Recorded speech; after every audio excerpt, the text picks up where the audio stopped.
బిడ్డలకి వందనాలు. ఏంది పొగేంది, మీరు సావాలనా బతకాలనా?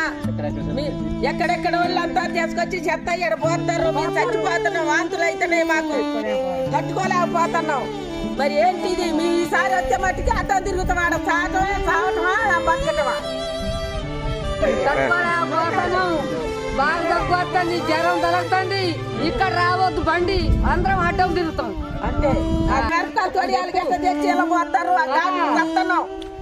ఏంటి అసలు వాంతులు అయితేనే జ్వరాలు తగ్గుతున్నాయి మాకు.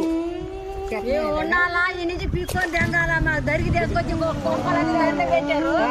ఈ కొమ్మలే ఉండాలా, జబ్బులు వచ్చి మీరు చావాలా, హాస్పిటల్ పాలైతేనే మేము. ఏం జ్వరం పిల్లగాళ్ళకి కూడా జ్వరాలు వాంతులు, వచ్చిన చుట్టాలు కూడా వాంతులు తెచ్చుకున్నారు. ఇల్లు బాబు మీ ఉండలేము, తట్టుకోలేక వాళ్ళు పోయారు. అసలు ఏడపోయింది ఊరమ్మడి పోయింది. అసలు ఏం చేసుకొచ్చి ఊరు పెద్ద మనుషులకు చెప్తాను, ఊరు పెద్ద మనుషులు చెప్తాను, చక్కడాంటి చెప్తాను. ఒకవేళ మీ వల్ల కాకపోతే కలెక్టర్ కాడికి పోతాం.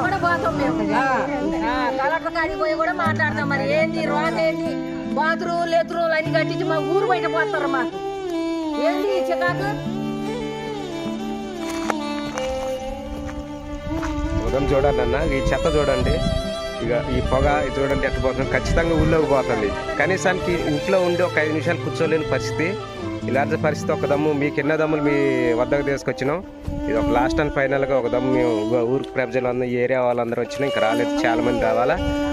రేపు ఏదో ఒకటి దీనికి తీర్చుకోవాల్సిందిగా పడిదపురం గ్రామ ప్రజలు మేము కోరుకుంటున్నాం.